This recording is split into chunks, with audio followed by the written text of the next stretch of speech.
ఏ ప్రభుత్వమైనా సరే సమస్య కోసం నేను ముందుంటా. మాజీ మంత్రి సబితా ఇంద్రారెడ్డి పోచమ్మ భాగ్ నార్త్ కాలనీ వాసుల ఆత్మీయ సమ్మేళనంలో పాల్గొన్న మహేశ్వరం ఎమ్మెల్యే సబితా ఇంద్రారెడ్డి, మీ కాలనీలో ఏ సమస్య ఉన్నా నాకు ఫోన్ చేయండి, 24/7 మీకు నేను అందుబాటులో ఉంటాను. మహేశ్వరం ఎమ్మెల్యే సబితా ఇంద్రారెడ్డి మహేశ్వరం నియోజకవర్గంలోని సరూర్ నగర్ డివిజన్ పోచమ్మ బాగ్ నార్త్ కాలనీ వాసులో ఏర్పాటు చేసిన ఆత్మీయ సమ్మేళన కార్యక్రమంలో పాల్గొన్నారు. మాజీ మంత్రివర్యులు మహేశ్వరం ఎమ్మెల్యే శ్రీమతి సబితా ఇంద్రారెడ్డి ఎమ్మెల్యే మాట్లాడుతూ మహేశ్వరం నియోజకవర్గానికి 3 సార్లు ఎమ్మెల్యేగా గెలిచినట్టుకు మీ అందరికీ హృదయపూర్వక ధన్యవాదాలను తెలిపారు. అదేవిధంగా ఏ ప్రభుత్వం ఉన్నా మీ కాలనీలలో ఏ చిన్న సమస్య ఉన్నా నేను ముందుంటా, మీకు ఇంకా ఏమైనా సమస్యలుంటే అన్నింటినీ కూడా పరిష్కరిస్తానని హామీ ఇచ్చారు మాజీ మంత్రి సబితా ఇంద్రారెడ్డి.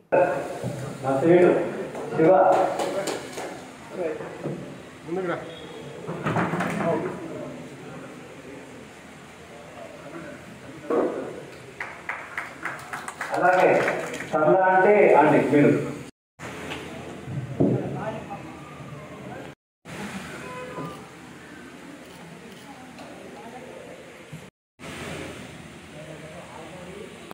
యాక్టివ్గా ఉంటారని ఏదైతే చెప్తున్నారో ఖచ్చితంగా మహిళా సోదరులు మనకందరికీ కూడా మోహన్ మీ బాగా వాడారు, మీ గొంతు బాగుంది, ఆదరిస్తున్నా అందరికీ కూడా పేరుకైనా సండే అయినా కూడా కష్టం అనుకోకుండా పిల్లలు నడుస్తున్న మీకు అందరికీ ప్రత్యేకంగా ధన్యవాదాలు, నమస్కారాలు తెలియజేస్తున్నాను.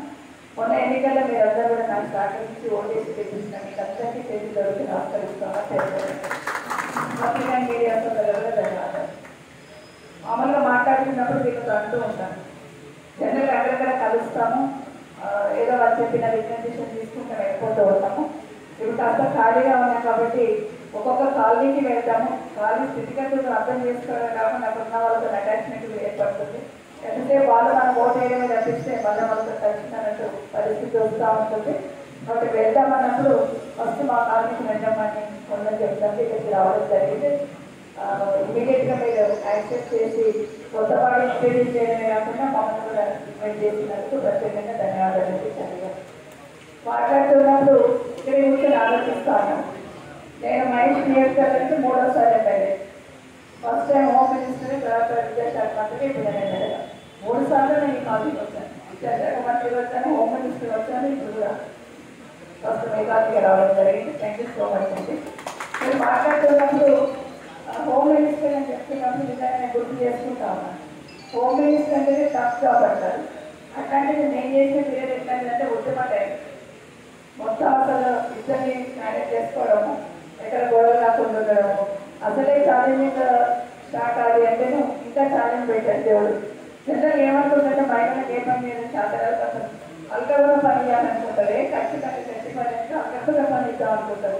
కానీ రాజశేఖర రెడ్డి గారు ఏమన్నారంటే, మీరు లేడీస్ అనుకుంటారమ్మా, మీరు అనుకుంటే ఖచ్చితంగా చేస్తావు అని చెప్పి నా తర్వాత శాఖ ఇవ్వడం జరిగింది.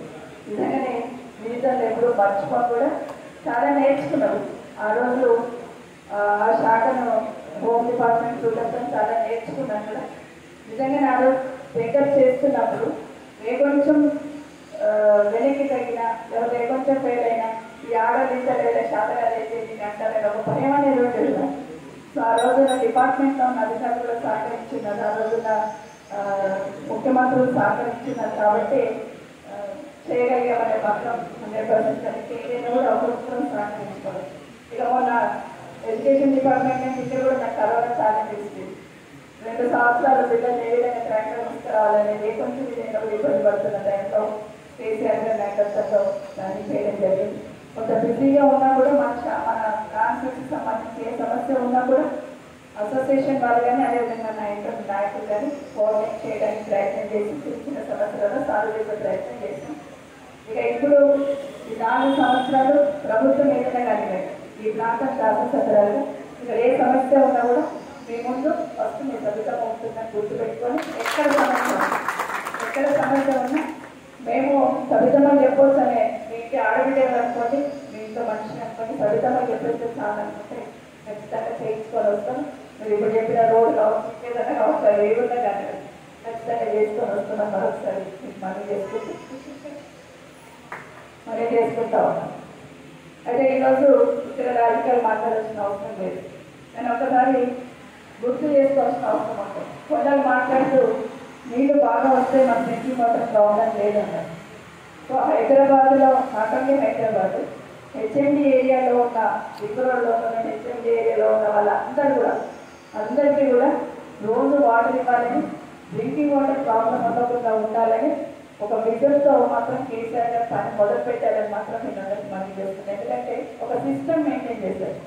గతంలో మామూలుగా నాగార్జున సాగర్ నీరు తీసుకొచ్చేవాళ్ళం, కానీ హైదరాబాద్ దీని ఫ్యామిలీస్ ఉన్నాయి, ఇంత వాటర్ ఖర్చు అవుతుంది, ఈ విధంగా చేయాలని సపరేట్గా ఒక రిజర్వాయర్ ఏర్పాటు చేసి వర్షం వచ్చినా రాకుండా ఆ రిజర్వాయర్లో నీళ్లు పెట్టాలి, ఆ రిజర్వాయర్ డ్రింకింగ్ పర్పస్కే పెట్టాలి అనే ఆలోచన గతంలో ఎవరు చేయలేదు. కానీ కేసీఆర్ గారు ఆ విధంగా చేస్తూ ఈరోజు సుంచాల దగ్గర చక్కగా ఒక రిజర్వాయర్ ఏర్పాటు చేసి ఒక డ్రింకింగ్ వాటర్ని పెట్టడం అనేది జరిగింది. డెఫినెట్గా హైదరాబాద్ లోపల ఉన్న అందరికీ కూడా ఎవ్రీడే నీళ్ళు ఇవ్వాలని ఒకటి, ఇచ్చిన నీళ్ళు కూడా ఫ్రీ వాటర్ ఇవ్వాలనేది ఒకటి ఆలోచన ఉండేది. ఆ విధంగా కొంత అమలు చేసిన ఏజెన్సీ ఏరియాలు ఇంకా సరౌండింగ్లో ఉన్న హెచ్ఎండి ఏరియాలో కూడా చేస్తే బాగుంటాయి ఆలోచనతో చేయడం జరుగుతుంది. అది సంతోషం. ప్రతి దగ్గర డ్రింకింగ్ వాటర్ ప్రాబ్లం ఉండకుండా ఉండాలి. రెండవది పవర్ ప్రాబ్లం. పవర్ కట్స్ లేకుండా 24 గంటల పవర్ ఇవ్వాలనే దానికి కేసీఆర్ గారు చేసిన ఆలోచన కానీ దూరదృష్టితో చేసిన ఆలోచన డెఫినెట్గా ఒక మన ఇంట్లో ఉన్న పవర్ కట్టే కాకుండా పవర్ కట్ లేకుండా ఉంటే ఇండస్ట్రీస్ ఏ విధంగా వస్తుందనేది మన తెలంగాణ డెఫినెట్గా అది ఉదాహరణ నిలబడిందని మాత్రం మరోసారి మీకు పని చేస్తాను. మూడవది మీకు చెప్పాల్సింది ఏంటంటే ఇక్కడ ఉన్న మధ్యతరగతి వాళ్ళు కావచ్చు, ఎవరైనా కావచ్చు, ప్రతిసారి ప్రైవేట్ హాస్పిటల్కి వెళ్ళలేక కింది స్థాయి వాళ్ళు కూడా బిలో మిడిల్ క్లాస్ వాళ్ళు కూడా ఉంటారు.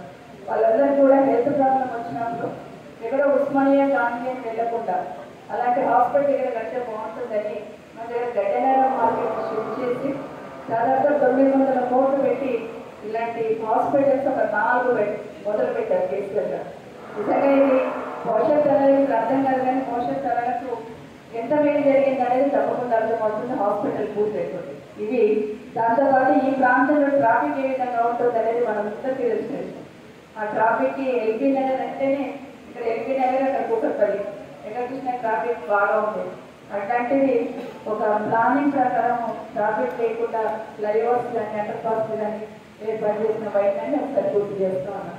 అయితే నా కాన్స్టిట్యున్సీ వరకు మాత్రం నేను ఎంతసేపు ఏం ఆలోచిస్తుందంటే సారీనగర్ ఆర్కేపురంలో ఆల్రెడీ ఉన్న కాలేజ్తో చిన్న చిన్న ప్రాబ్లమ్స్ ఉంటే ఎక్కడైనా అటెండ్ చేయగలుగుతాం. కానీ ఓవరాల్గా కాన్స్టిట్యున్సీ చూసుకున్నప్పుడు ఈ ప్రాంతంలో ఉన్న వాళ్ళకి ఉద్యోగాలు కావాలంటే ఏం చేయాలి, ఈ ప్రాంతంలో ఉన్న వాళ్ళకి అవకాశాలు ఎక్కడ దొరుకుతాయని ఆలోచిస్తుంటాం. ఈరోజు ఫాక్స్కాన్ లాంటి కంపెనీ నా కాన్స్టిట్యున్సీలో ఏర్పడిందంటే చాలా సంతోషపడుతున్నాను. ఎందుకంటే ఆ ఒక్క కంపెనీ రావడం